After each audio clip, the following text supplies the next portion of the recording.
we're here today for various reasons, but in my view, most important is to hear from State Senator Liz Krueger, who will talk to us about the most relevant issues to the League of Women Voters, the things that are going on in Albany currently. Liz and I have been friends and colleagues for a number of years. I am currently the co-chair of the City League's Committee on Campaign Finance Reform. I joined the League several years ago because of the League's strong belief and feeling about campaign finance, which I believe is the most important issue facing New Yorkers and Americans right now. The question of how much money is involved in our political system. So I joined the League because of my interest in campaign finance and have been actively involved in the League's efforts on behalf of reforming New York State and New York City's rules on campaign finance. And in that regard, I have looked to State Senator Liz Krueger for leadership and action in Albany. In addition to my role as co-chair of the League's Committee on Campaign Finance, I've also been an advocate, a partisan. The League, of course, is a nonpartisan organization. But separate from my activity with the League, I've been an active Democrat and an elected district leader in the Democratic Party in Manhattan on the East Side, and one of Liz Krueger's district leaders. And in that regard, I have been pleased and excited and proud to have worked with Liz on her various re-election efforts since 2002, when she was first elected in Manhattan's, quote, silk stocking district as the state senator. And I remember fondly standing on street corners in the cold, collecting signatures and electioneering for Liz, waking up the sleeping state Senate. I remember she gave out coffee cups. She gave out coffee to constituents as they came by, and her line was, "Wake up the sleeping state Senate." And of course, the sleeping state Senate continues to be asleep up there in Albany. So I've had a long connection to Liz. I wanted to say a couple of words about Liz's background. Before Liz got to the state Senate, she was a noted expert on social service issues, particularly hunger. And so she had a long career as an advocate on behalf of hungry people who needed government assistance.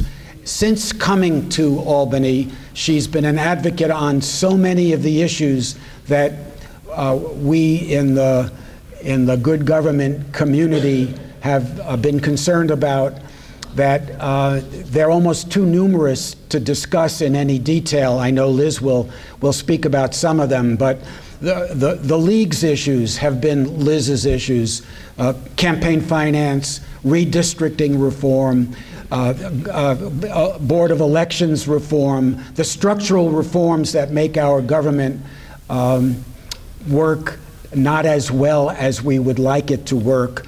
Liz has been at the forefront of the reform movement on those issues, not entirely successfully until now, but hope never ceases, and we know that Liz has been our strong advocate in Albany.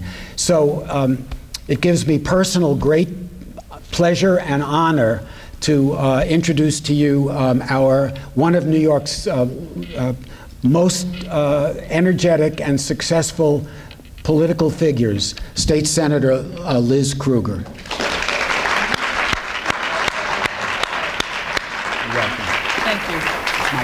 Thank you. Arthur and I have been dear friends and political colleagues. Thank you for the water, and thank you for your coffee.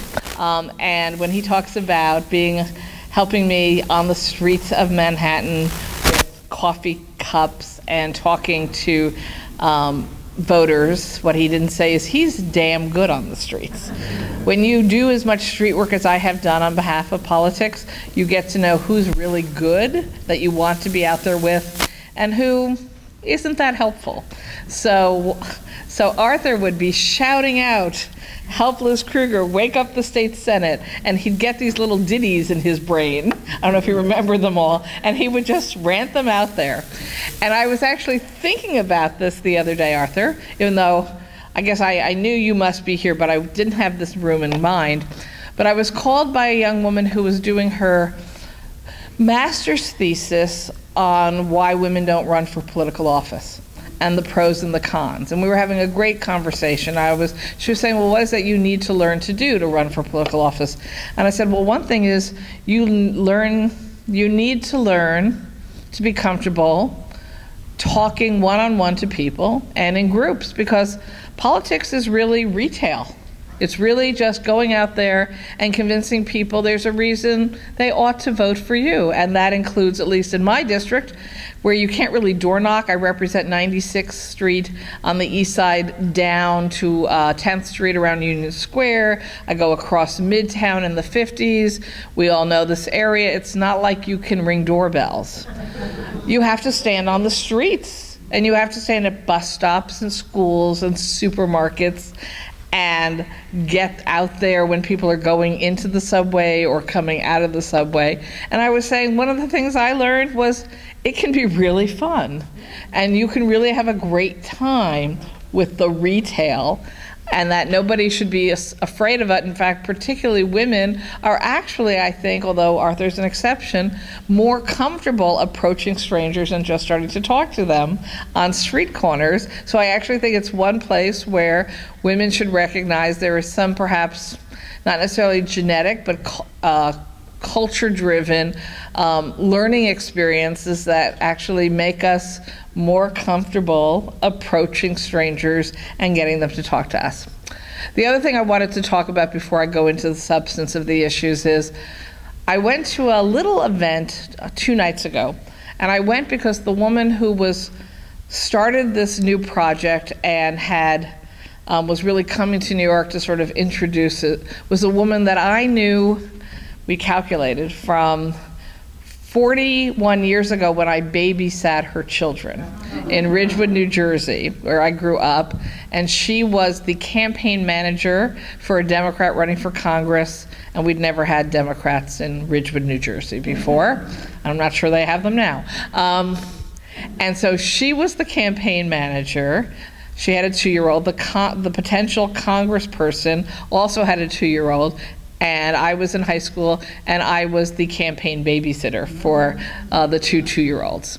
And then she went off to bigger things. Her name is Gina Glantz. Some people might know her. She worked on the Bill Bradley presidential campaign. She worked on a lot of labor political campaign efforts. And then she retired to California. And she started noticing, just in her spare time as she was going to events, that all the panelists were men, all the keynote speakers were men, all the even breakout rooms at conferences were dominated as the speakers by men. And she thought, I know there are women in all these fields. I know it. And so she decided to start something she's calling Gender Avengers. And all it is, it's not political, it's not judgmental. Whenever you go anywhere and you're looking around the room and you're seeing that it's 75% men and 25% women, you just type this into something on your smartphone or computer. You know, number of men, number of women, location, event. And it's sort of being collected into some metadata. It goes on Facebook, it's on Twitter. It soon will have its own, I guess, web page where you can just spread the word.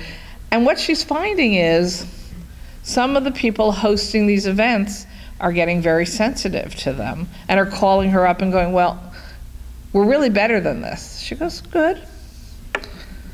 Have some more events, I'll record in the numbers. my friends will record in the numbers. And some corporate models are like, get really defensive and have now started to call in advance, well, find us some women to be the speakers. And she goes, well, you know, you're a law organization. Do you know how many women are in law? It's not that hard to find women lawyers. It's not that hard to find women in business. It's not that hard to find women in politics. Just go look. And she's not actually trying to even help them. She's just making the point. So I love that it's so simple and elegant. So one, I want to tell the League of Women Voters, and more power to the men that are involved with you. And I'm going to afterwards fill in my form to say that basically the men were outnumbered 10 to 1. So the men will get points for being here, but it will be one example of not that many that goes up showing, yes, you can have women be the speakers, be the leadership, be the experts. It's not even that hard if you try a little bit. So just for those of you who are, you know, like to use the computer, might even like to use your smartphones, just look up Gender Avengers. And if you think it's an interesting idea to start doing that when you're out at events or when you're even watching a TV panel,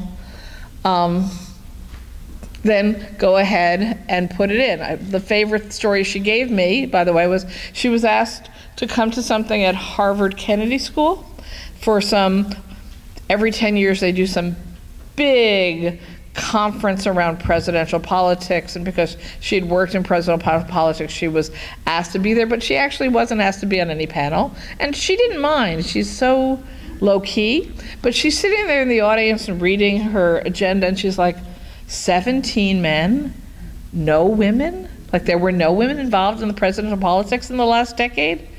That's ridiculous. So then she actually started just to tweet. This was before she had Gender Avengers. She just started to tweet at Harvard Kennedy School conference on presidential politics in the last decade. There are no women.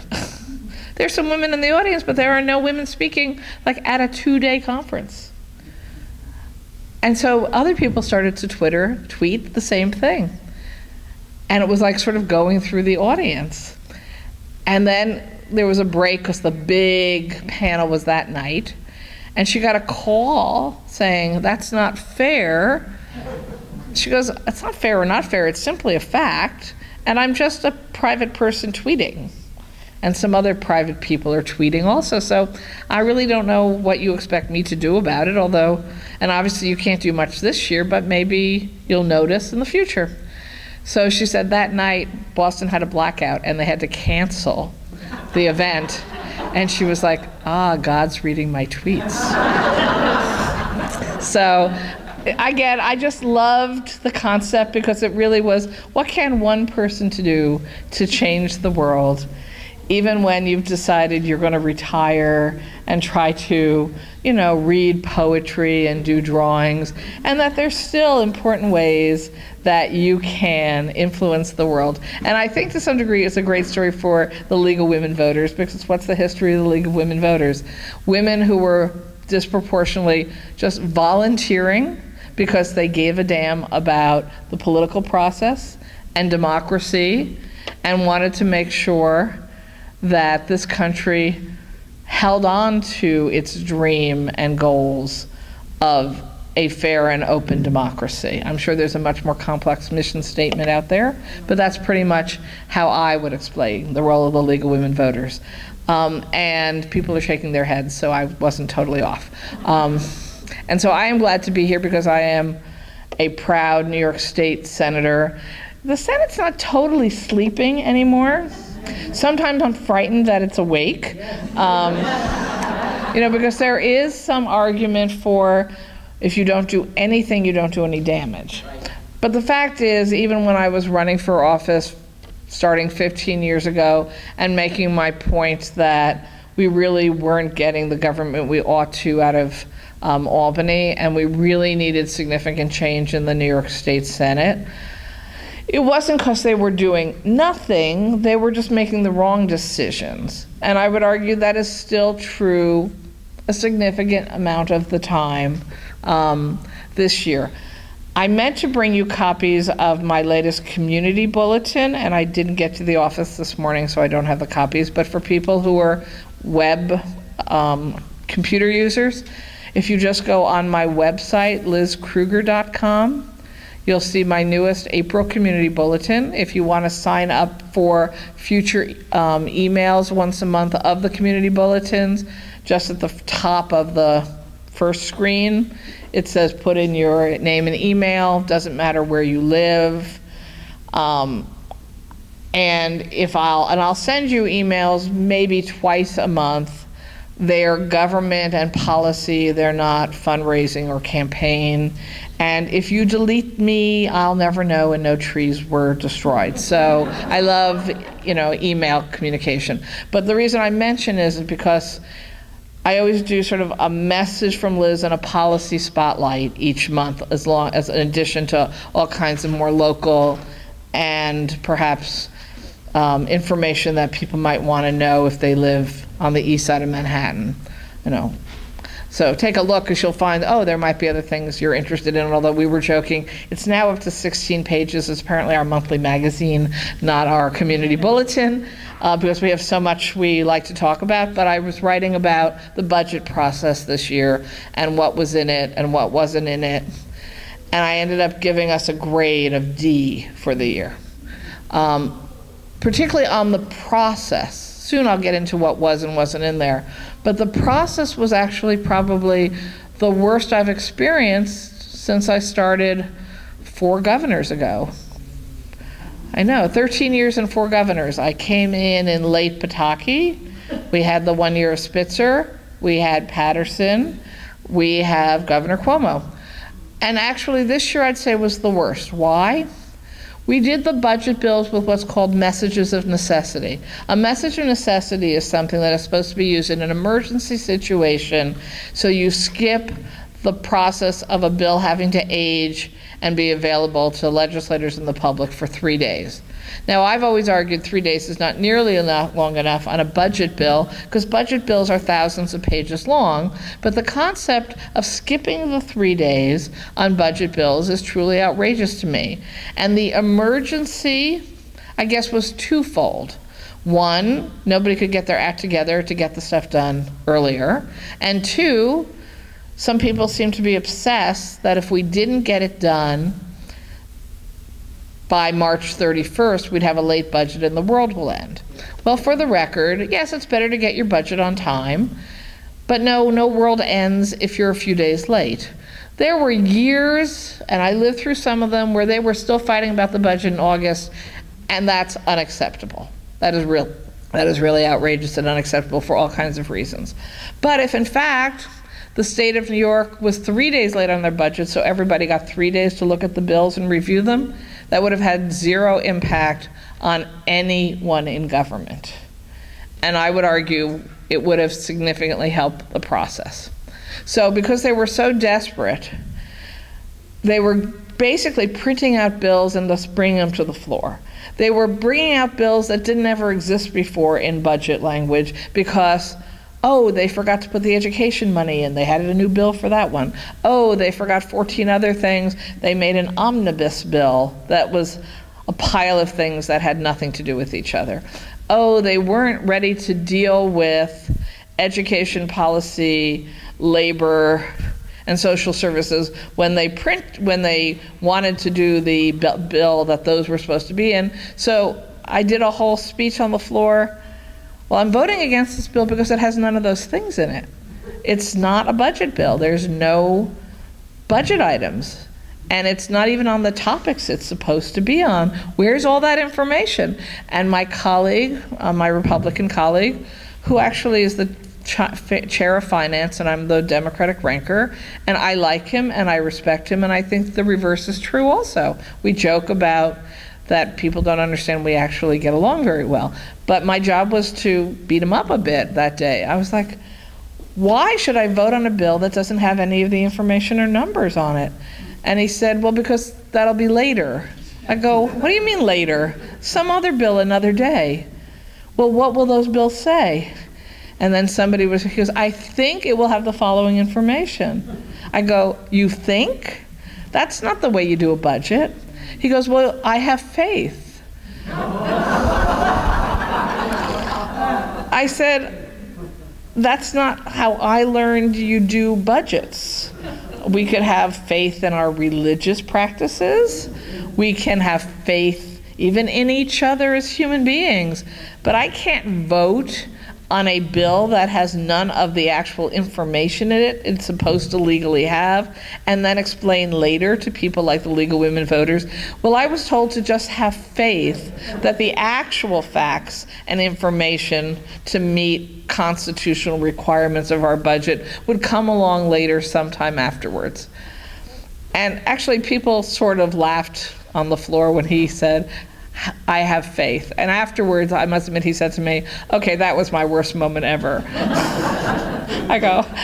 He goes like, seriously, you're really beating me up. I go, it's your job to defend this piece of crap, and it's not correct. And it's not the way we should be doing the budget. And we should all be embarrassed about it. And yes, I'm calling you out because that's what we're supposed to do. We're actually supposed to follow the law and the Constitution. And in this year's budget process, we did neither. We're supposed to have these budget conference committees that break out around topics and have target numbers, and it's always theater, scripted, and I've always objected that it's theater instead of honest discussion, but at least we do it. Well, we opened them this year, but we never completed it. So it's the last day I'm going, just for the record, we never completed the budget conference committee process. We're in violation of state law. And they all looked at me like, really? So what? We're not going to deal with this. Which also should upset us all if we believe in the process and open government and transparency. And then perhaps the most, I don't know if it's the most disturbing, because really what's in there and what is not in there should be the most disturbing. When the budget was done, the usual process is the governor, the director of budget, and probably the leaders of the Assembly and the Senate have a press conference where they hand out some material explaining the summary of what was in the budget, and they answer questions from the press. They didn't even do that this year. There was no after the budget explanation. So unless you are really very obsessed and very good at reading budget documents, there's nothing to turn to go, oh, here's what the actual budget of the state of New York worked out to be after all was said and done. And the press isn't even complaining about it. And so it's sort of a little bit like, I expect at least we should be having some kind of primal scream in various ways about the fact that we violated the Constitution in our process. We violated a state budget law that was passed in 2007, the budget reform law, about how budgets were supposed to be handled. Nobody explained anything to anyone, and seemingly nobody's asking, if you think of the press's job to ask. And so, who cares? Now, I think a lot of people care. I bet you all care. I care. But you know what? For next year, when everybody goes, wow, we really did a bad job at doing any of the rules last year or following the Constitution, they're going to sit there and go, yeah, and we got away with it. And no one even said anything about it. And so it's a slippery slope question. And everything is in democracy. But for me, we took a big slide the wrong way down the slope this year in the budget process. Now, I can also now talk to you about all the things that are not in the budget that I know I was hoping would be. One was campaign finance reform. We keep getting promised campaign finance reform. We keep not getting it. It actually reversed from last year. Last year, the governor put some things in that didn't pass, but then he put them in again this year. Well, some of those things he didn't even put in this year, and the things he did disappeared quickly. So I thought at least, we will have the LLC loophole closed. How many times can you talk about it? How many scandals can you have about it? How many Moreland investigations can reference back to it? How many different examples of giant sums of money coming through specific LLC loopholes can the public be aware of without us finally doing something? We didn't do anything about the LLC loopholes. The governor said, we will do ethics reform the right way, or I will not let the budget pass. Read the details on ethics reform, and I write about them also in the community bulletin we put out last night. Yes, it sort of has the 5 points that he said were do or die, but they're really watered down. And they're watered down, I would argue, to the point where I think most legislators will go, okay, nothing new under the sun. And they don't apply to the governor, which I also feel is a serious mistake. I am perfectly prepared to live under much stricter ethics rules than have passed in Albany, but I think it's fair that the executive chamber, as well as the 2 houses of the legislature, have to live under the same rules. And the governor removed him, or he never allowed him and his executive chamber to be included in those ethics rules, which I just actually can't understand anyone in the public accepting as, but it's obvious it should apply to everyone. So there will be some additional reporting for lawyers if they earn more than $5,000 from a particular client. But the way it's written, it can still be, if it's a client of the firm, but you are not the attorney of record, it's not really you, and you don't have to report it. Thank you. I didn't think I needed to explain more. It also doesn't apply till 2017. So I sort of joked, oh, hurry up and commit crimes now because you get a 2-year freebie. It seems to me if we're passing these rules, they should be effective immediately. So you get sort of a 2-year extension on being able to do things. It does expand the pension forfeiture. If you are found guilty of a crime relating to your office, you cannot have your full pension. Now, we had changed that law a couple of years ago for anybody elected from 2010 forward, but it didn't apply going retroactively because it was pointed out that constitutionally we couldn't do that. So even though it says we passed that, it's a constitutional resolution. So for those of you who are constitutional experts, that means it will have to pass twice in 2 different sessions of the legislature and then be brought to a referendum vote of the public. And only then will we have an end to keeping your pension for those of us, and that would include me, who got into office before 2010. We don't risk any loss of pension. And it was really interesting because there were lots of people who voted against that and were very upset about that. And one of my colleagues who sits next to me on the floor, but since it's recorded, maybe I won't tell you his name, but he's one of my favorites. And he says, Liz, let me get this right. This would only be a problem if you were convicted of a felony of office. I go, yes.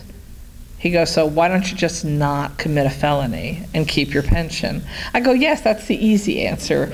Don't commit a corrupt felony of office and you never have to worry about this. And he goes, I think I can do that. I go, I think you can too. So he goes, so what's the big deal? I go, it's not a big deal. It's just a complicated process because it has to be an amendment of the Constitution. But there were people who were outraged about this. We think we're supposed to be above the law.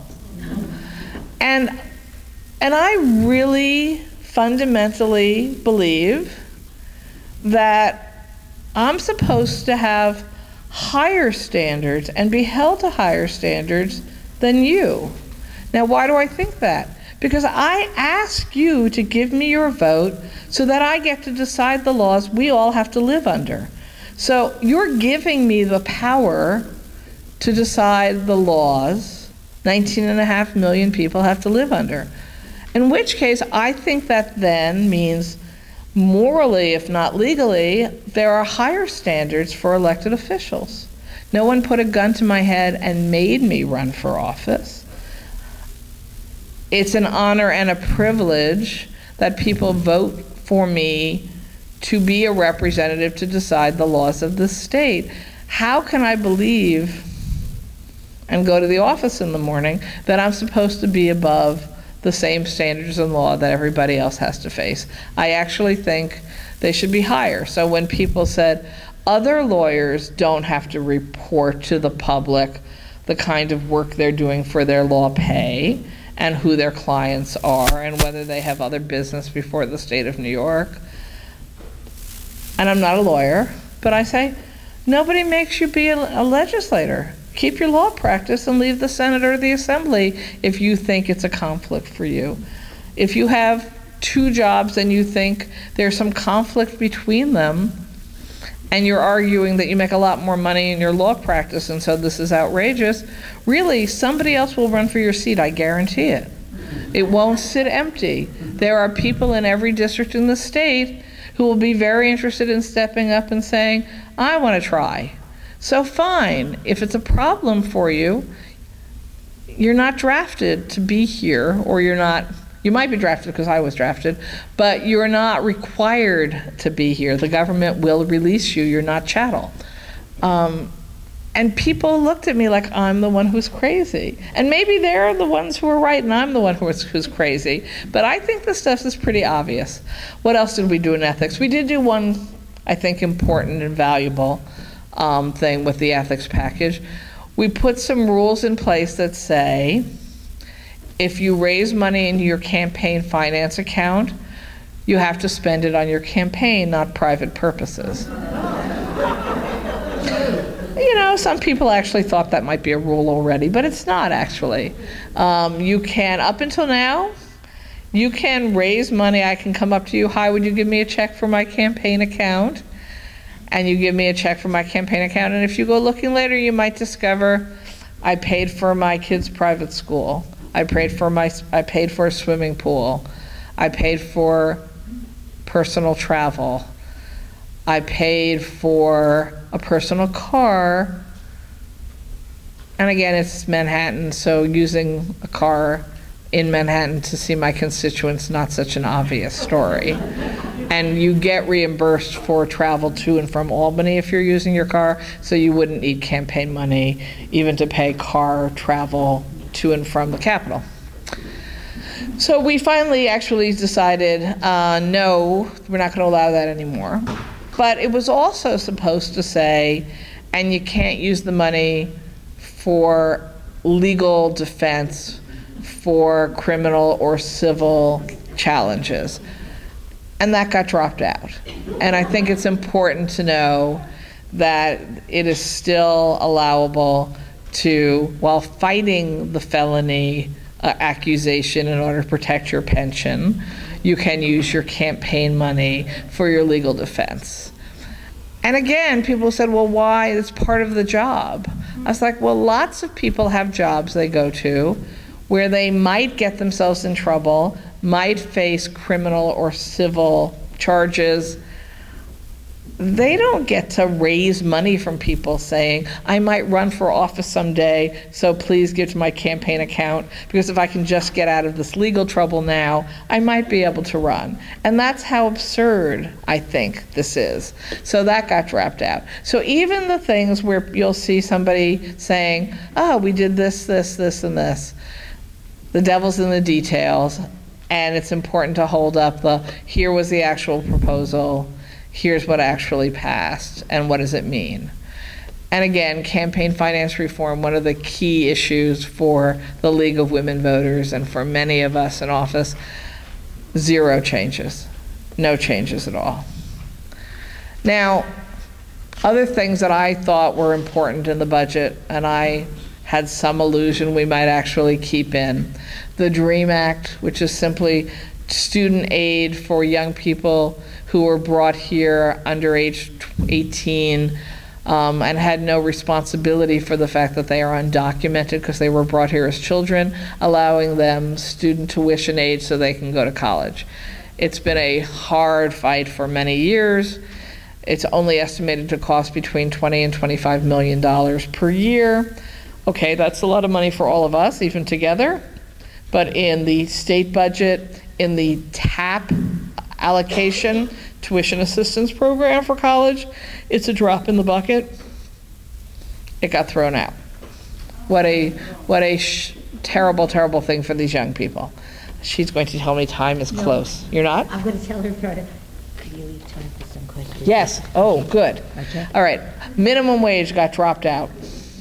And absurdly, but so irritating to me, what got thrown in the middle of the night with no notice, and if it's good for you, mazel tov.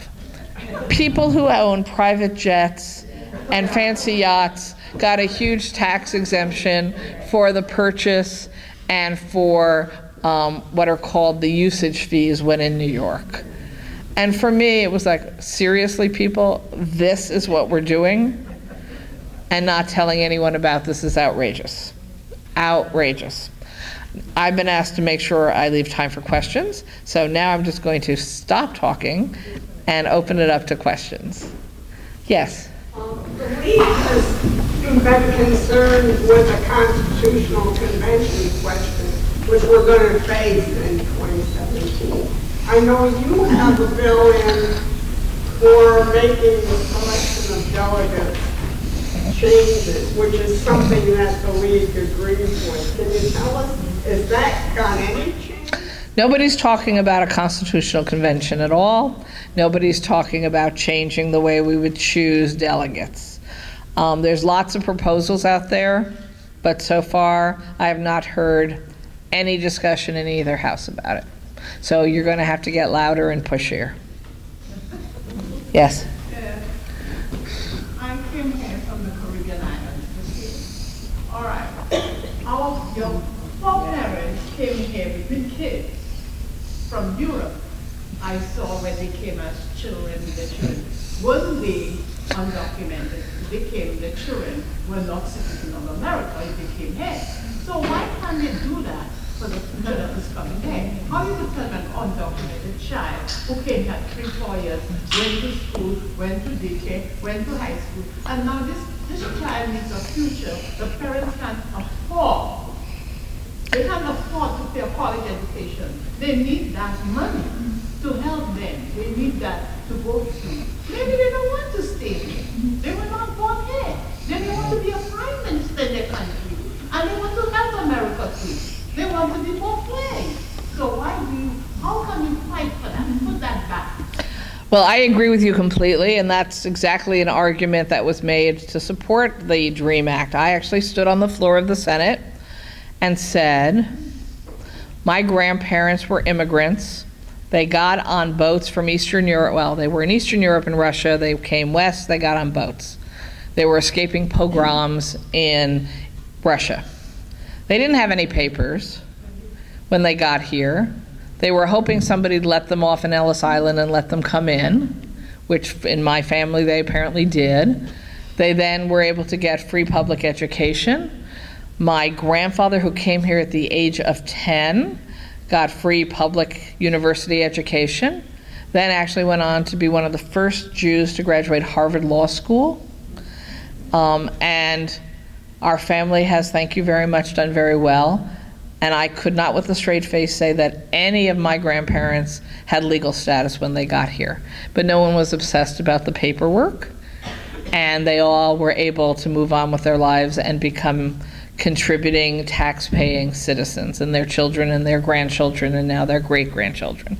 And that's exactly the story today, as you just described. And yet we seem to somehow believe that keeping young people who are here from getting a college education is a win, and it's only a loss for everyone. When they get college educations, they can get jobs who pay them better, be taxpayers, go on to be successful. You're right, Americans, or wouldn't that be just fine if somebody went home, became a prime minister who was US educated and only had great things to say about the United States of America and why whatever country that was should have good relations with us? How could that be anything but a fabulous outcome? So you're absolutely right. And the state of New York is wrong not to allow this to happen. And by the way, it's not Democrat or Republican, even though that's how it appears. Texas has the DREAM Act. Right? Texas has no problem giving tuition assistance to undocumented young people. And they're about, when we think about it, is about as red and right-wing as we think of states as being. So this is just ridiculous. Yes? But the government of these islands, they subdued money for these children. Remember, that is something that's hidden in Washington. My government bring over 3 million, maybe a billion, over a billion, because $1 is $10 in my country. They own the oil, they own the asphalt, they own the iron, they own the ore. So if an undocumented child is here, give them a chance. You and I agree. I'm going to go to the next. Yes. Okay. So, if the DREAM Act had passed and we educate these documented children, how do they become part of society? How do they become documented from there? Well, when you're above the age of 18, you actually can attempt to apply for various kinds of legal status. And we really thought the opportunity was perfect right now because President Obama had passed an executive order basically grouping a whole large number of people who were in this country but were not documented as not having legal status but being allowed to fall under, and again, I'm not an immigration expert, but something called PRUCAL, people residing under color of law. It's a big fancy immigration law term that basically said, we're going to take this universe of people and we're going to say, okay, they don't really have legal status here, but we're not trying to throw them out. And we're going to put them into a status where they could possibly file to get legal status in the future. Now, having an education, having employability skills makes you much more likely to become eligible to be granted legal status. So doesn't mean you can't without a college education, but it's a win-win towards that goal also. And find an immigration specialist to come in and really explain what that executive order means. I'm coming to this side. Yes, ma'am. When a state legislator goes out of office for whatever reason, what happens to the remaining funds? Are there any restrictions on those?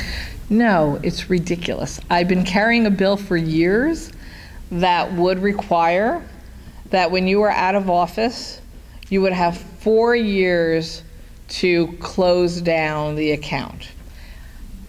And you could close, and it would be if you were out of office because you lost an election, you decided to retire, you committed a felony and we threw you out, or you died.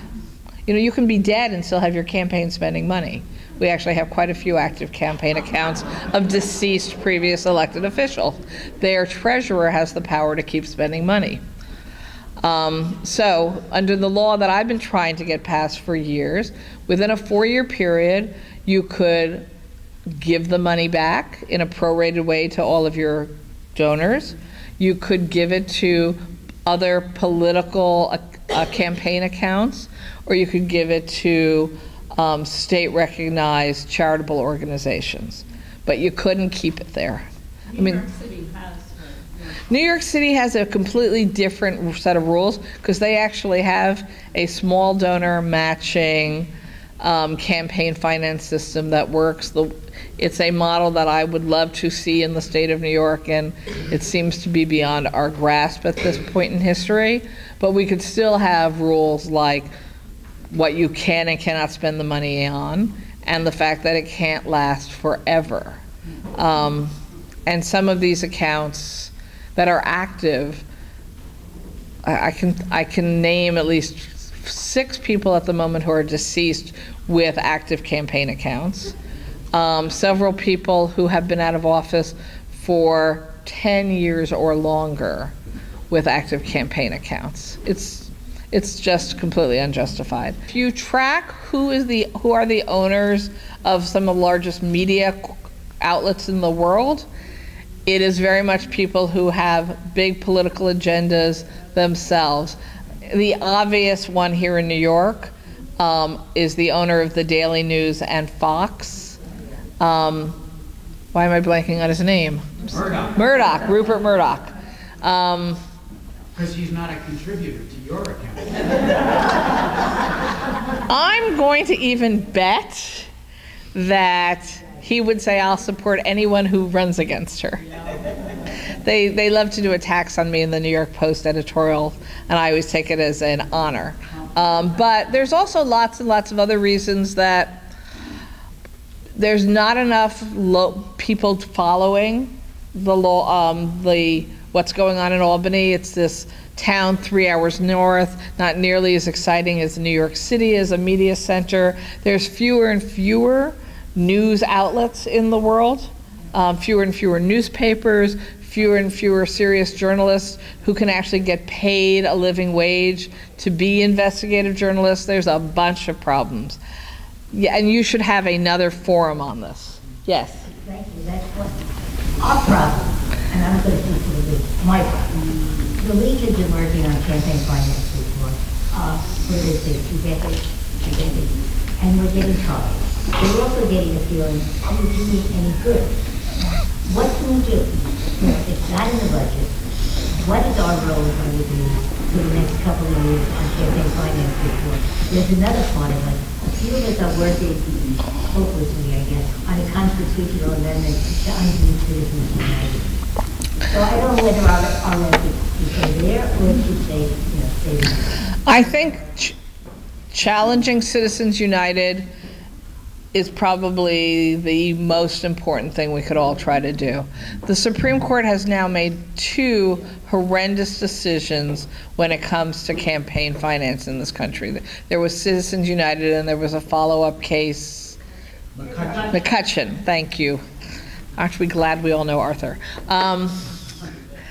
And both of those cases have actually so radically rendered the story about campaign funding in this country that I have conversations now with people I really respect who I know believe in campaign finance reform and say, what are we even bothering with this? Because even if we do this, there'll be 10 people who will each spend $5 million per person, $50 million to dictate the outcomes of state elections.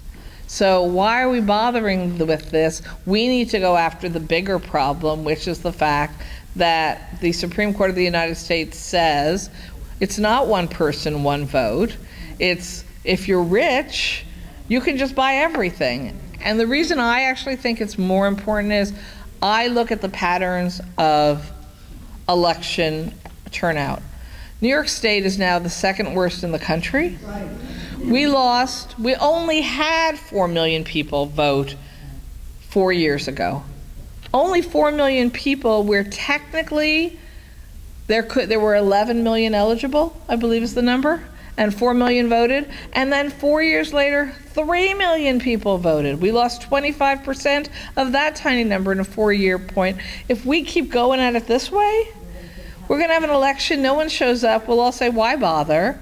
Why don't we just put the 10 really rich people in a room, let them fight it out. They'll announce who are going to be our elected officials. We can all stop with this bother and expense of elections. And so I know I sound crazy to say that, but we should be panicked. And none of us look like we're 25. Well, all right, 1 or 2. We need to get the 25-year-olds in this country to understand that there is a crisis looming so big in their lives that they can't even comprehend it. And I don't know what we can all do to be better explainers of that, because it's been so long since anyone ever imagined the story. But when I see in other parts of the world people risking their life to go vote, people having to duck around, militias with guns saying, if you come out to vote, I'm going to kill you and your family, and they're still showing up so they can vote and have their hands stamped to prove they voted. And I walk around the east side of Manhattan with probably some of the most educated young people in the world who tell me I can't be bothered to vote, and government has no effect in my life anyway, so what's the difference? I just think, oh my God, we have totally flunked every test along the line. So those are they're so big. And I would say focus on how do we get young people to understand democracy is so fragile and we're losing it, and that we need to, at the Supreme Court or through Congress overwriting the way the laws are written now, get money out of politics. And the woman with her hand up. The question, and I know this topic hasn't been mentioned yet, is the housing situation here in New York City. How the state government is trying to find a solution to the changes and the reforms that is upcoming either in June or July. I had a little trouble hearing you, so I'm going to ask you to stand up and speak a little louder. My name is Ananis, and one of the topics that I think is very important, I know because of time, it hasn't been mentioned yet, but currently in New York City there's a big crisis in terms of housing, and there's a big reform coming up, I believe either June or July, one of those months. So how is that state government is looking to work with that issue? Thank you. So after the risk to democracy, I'd say the biggest issue facing the city of New York for it to live in, so that we can continue to be, in my opinion, the greatest city in the world. The rate at which we are losing affordable units, not replacing them with affordable units, and building luxury housing. My district, just look up, and there's these towers going up everywhere that no one will ever actually even live in, because they're just going to be investment units for foreigners. Timeline, by June 15th, we have to renew the existing state rent laws, or hopefully, in my opinion, strengthen them to ensure continued protection of the 1 million apartments in New York City that are under what's called rent stabilization, rent regulation, or rent control. Is it a perfect system? No. Could it be a better system? Yes. Can we lose it? Not without anybody in this room coming up with an answer of how many people you can take home. There would need to be about 2.3 million that we all took into our houses quickly if we lost rent regulation. So we have to protect and strengthen those laws. It's going to be a very hard fight. It's harder because we don't have campaign finance reform. It's harder because we've never closed the LLC loophole. If you look at the records of who spends the most money to control who's in the legislature from a housing perspective, it is people who have large real estate holdings, who have many LLCs, who then write checks to the tune of, so you can write me a check for $10,000 as a state Senate candidate. It should be shocking and outrageous until you know if I was the governor, you could write me a check for $60,000. And if you have LLCs and you have 20 of them, you can write me 20 $10,000 checks or 20 $60,000 checks if I'm running for governor. Real money. So the impact of a small group of real estate owners on who is in office is enormous. They put a fortune through LLCs into Albany Senate races last fall to make sure that the Republicans from upstate New York kept control of the Senate. They specifically said it was to make sure those crazy Democrats from New York City didn't get to strengthen rent regulation. This is huge. The related issue that happens at exactly the same time is the state will either renew or change or just end a program called 421A tax exemptions. It's exemptions from New York City property taxes, now costing the city $1.2 billion a year of the city's tax money, but it's the state that decides whether that law remains or not. That law is supposed to get us affordable housing. You agree to build or keep housing affordable within certain standards, and you get a reduction in your taxes. Well, here's the big problem. It was a program that was designed for the 70s and 80s when there was nobody building or preserving housing in New York City. It's a program that makes no sense whatsoever in the 21st century, and it's a program that has been, over the years, redesigned over and over again with so many loopholes in it that nobody actually thinks they really have to provide the affordable housing. And they don't, statistically. So when you look at how many actual new units of affordable housing we're getting for $1.2 billion a year in city money, it's a terrifying ratio. I'm of the belief we should just end 421 completely. If the city wants to come up with a new tax exemption program that gets them a guaranteed, here's what you get in affordable housing for how much you give up in taxes, fine. City of New York, mayor, city council, come talk to me in Albany about writing a bill that way. But just to continue 421A as it is would be a disgrace. But what will happen is this will be a trade-off. Real estate very much wants 421A just the way it is, and then some in real estate really want rent regulation weakened or gone. They'd like it gone, but nobody thinks they can get rid of it completely. So there will be internal trade-offs between 421A and rent regulation, like trading cards. It's not good public policy to do it this way, but that's exactly what will happen. Oh, and there's a third thing that happens at the exact time also. This property tax cap that the governor had put in for outside New York City, it doesn't apply in the city, but this property tax cap that people either love or hate in other parts of the state, and he's made that part of the trading card game also. So it will be all three things at the same time, and everybody will be going, could I live with this if I get that? Could I really live with this if I get that? And there will be all the devils in the details, and lots of things will be stuffed in those three.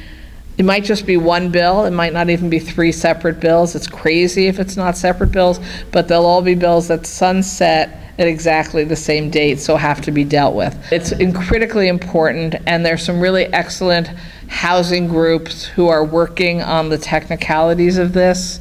So I might refer you to a group called Tenants and Neighbors, or the Met Council on Housing, and they have an alliance they've created, but I don't remember the name. So it's all the housing advocates together who are working together and putting out good materials on that. I think I really have to say goodbye. Thank you so much for having me. I think we're the greatest city in the world, and one of the reasons is that we have one of the greatest state senators. Oh, thank you so much. I really, thank you.